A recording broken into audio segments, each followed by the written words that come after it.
Thank you. Education is failing the UK economy. How do we know this? Well, I think we know this because employers are constantly telling us that schools are not producing young people with the skills that they need. They don't have leadership skills. They can't work effectively in teams. Their verbal communication skills are underdeveloped. They cannot project manage. They're not able to work independently. Lots and lots of things that you'd think that schools would actually be doing really effectively. Well, I'm a head teacher, and if I look at who's responsible for this, you have to say, well, surely it's the schools. Surely the schools are to blame. Well, we are to a certain extent, but you need to understand the context that schools are operating in before you apportion all the blame to the schools and to the head teachers. The key thing for me is that the UK education system has become totally obsessed with exams. Schools are judged on the examination results that our students achieve. And it's a really public judgment because the Department for Education in the UK produces league tables which rank our performance every year, our examination performance against that of every single school in the country. And parents look at the league tables and judge us.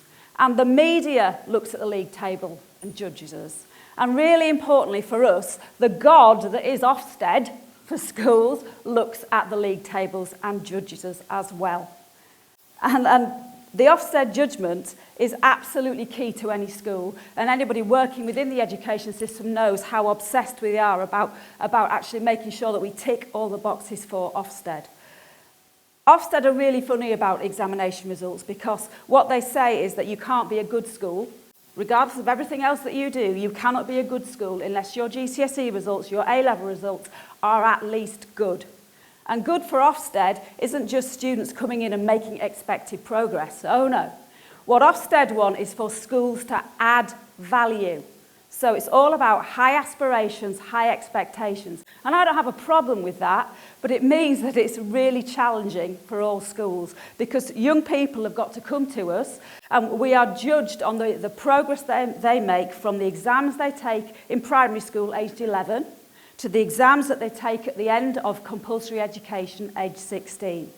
And students have got to make better than expected progress in order for the progress to be judged good. So that's a real challenge for us, a real challenge, because average is not good enough. So the other thing they say is that the league tables, the performance tables, also insist that our students study 8 GCSEs. Now many schools do more than this, but everybody's got to do 8.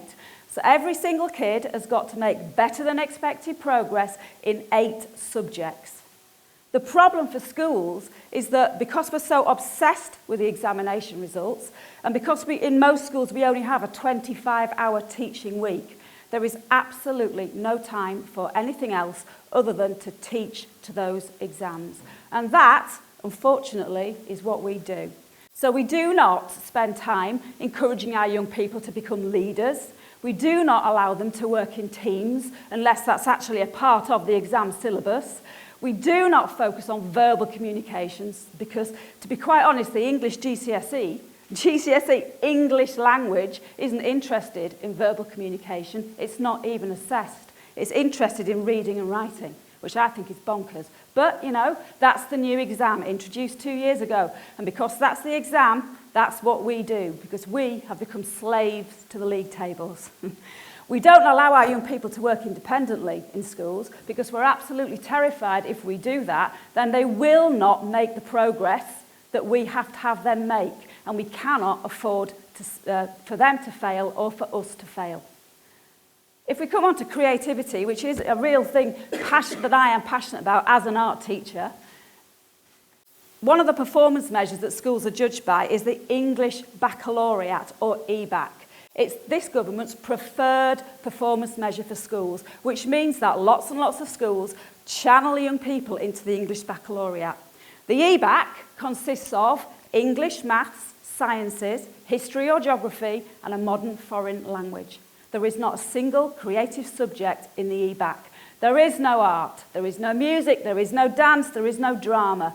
So what we're doing is we are actually forcing schools to focus on some subjects at the expense of all those wonderful creative subjects that would deliver what our employers are looking for, that would deliver the innovation, deliver the creativity that employers need and that young people are desperate to experience.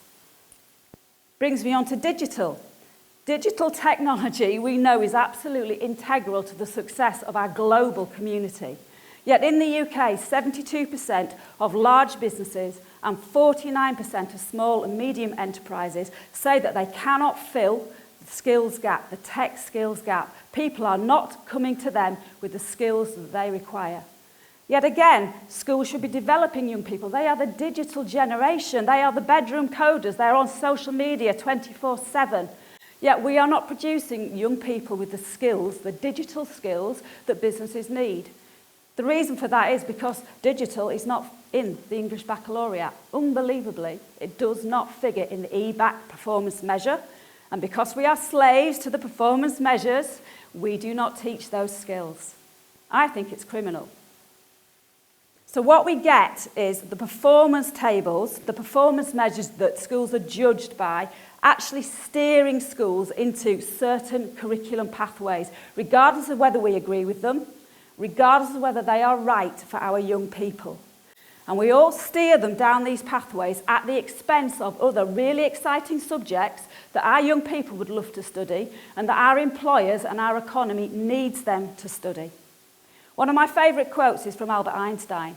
And Albert Einstein said, "Everyone is a genius. But if you judge a fish on its ability to climb a tree, it will live its whole life believing it is stupid." In English schools at the moment, we have an awful lot of poor little fish who are flapping around desperately trying to climb trees. And it's really unfair on them, and it's really unfair on the businesses that we are supposed to be feeding, because those little fish will be much better swimming in seas or rivers that suit their aptitudes and skills. So, coming back to the purpose of this talk, is education failing the UK economy? Yes, it is. And the reason why it's failing the UK economy is because we've become obsessed by exams, because our curriculum and our exam system is not fit for purpose. So, what should the 21st century curriculum look like? Well, this is my opinion. What I think we need to do is to radically change the way we actually structure our curriculum. In schools at the moment, all students do a core set of subjects once they get to the later stages of secondary education. And at the moment, that consists of English and maths and sciences. And then you have health and well-being, which, fair enough, how to lead healthy lifestyles. And then you have citizenship or fundamental British values, or however they want to package it, which is all about young people's place in society and developing an appropriate value set. Well, I think we should strip out the English and maths, because I don't think that English is necessarily about communication in our schools at the moment. And I think we should replace that with a subject which is about communication and which places equal, if not more, emphasis on verbal communication and social interaction, working together in teams, as well as on reading and writing.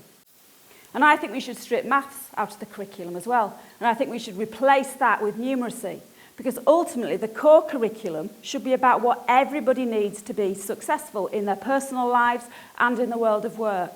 And we don't need a lot of the mathematics which is taught as part of GCSE, but we do need very well developed numeracy skills.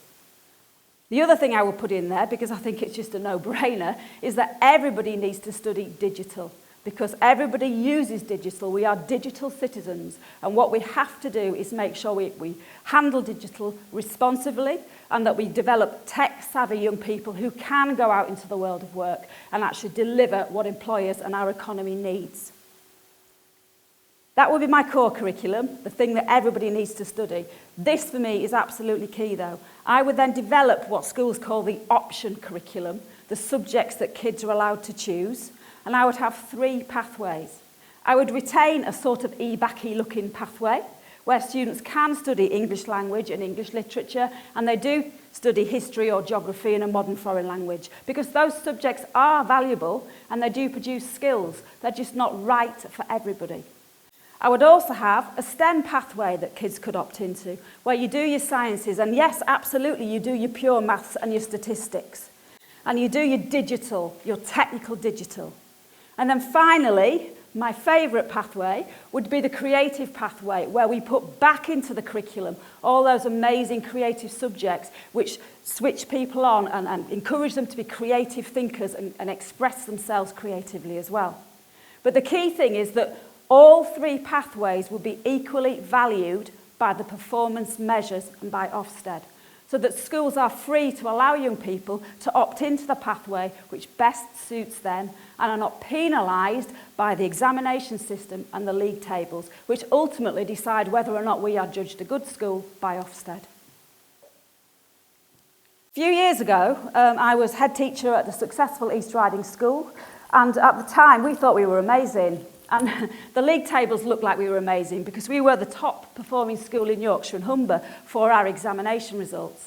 And we were the 18th top performing school in the country for our examination results. And we'd worked really hard. We'd worked really hard to rise up the rankings for the league tables.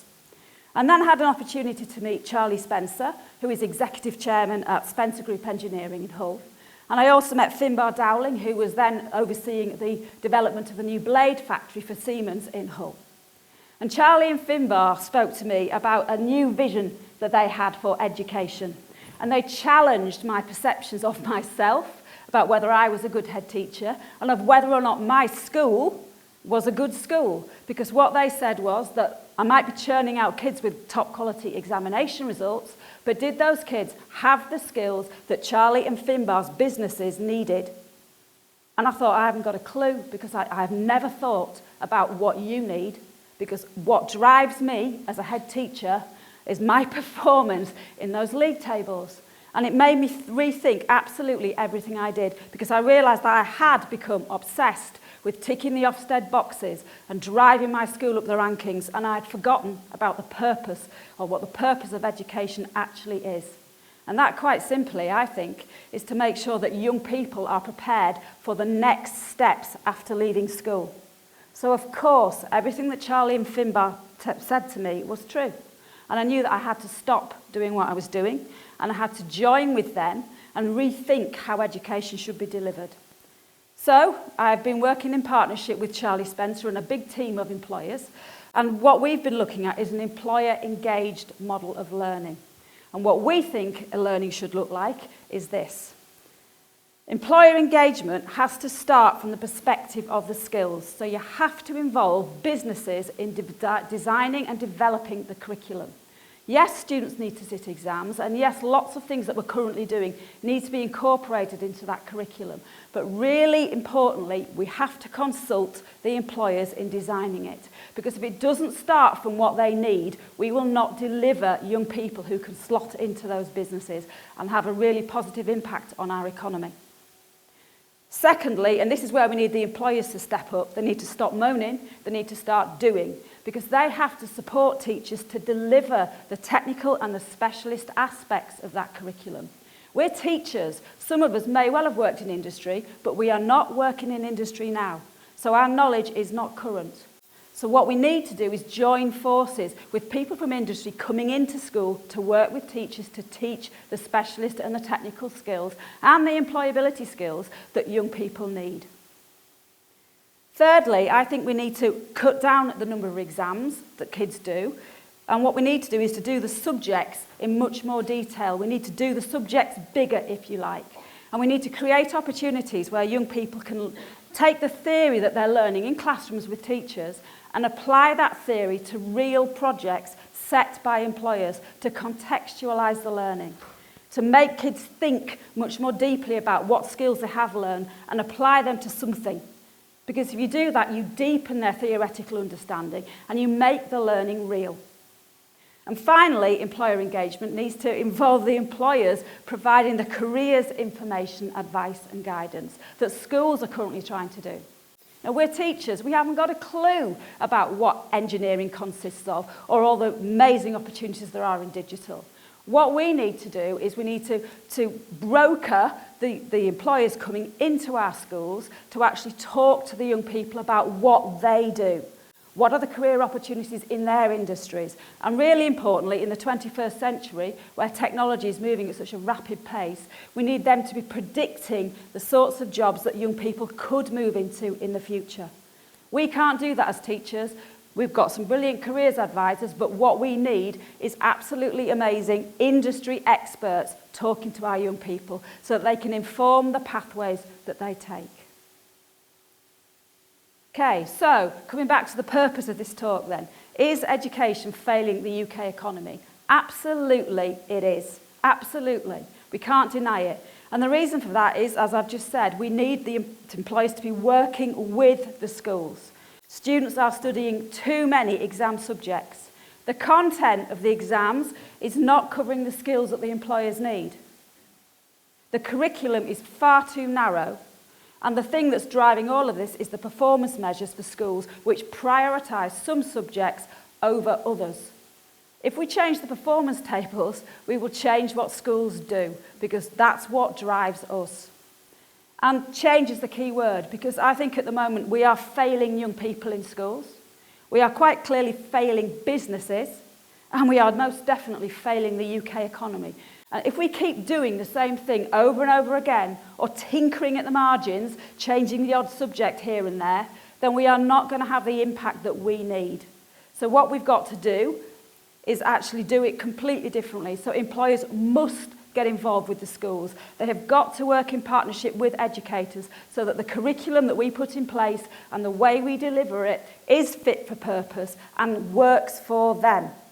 We have to reduce the number of exam subjects so that we can create opportunities within the school week to contextualise the learning.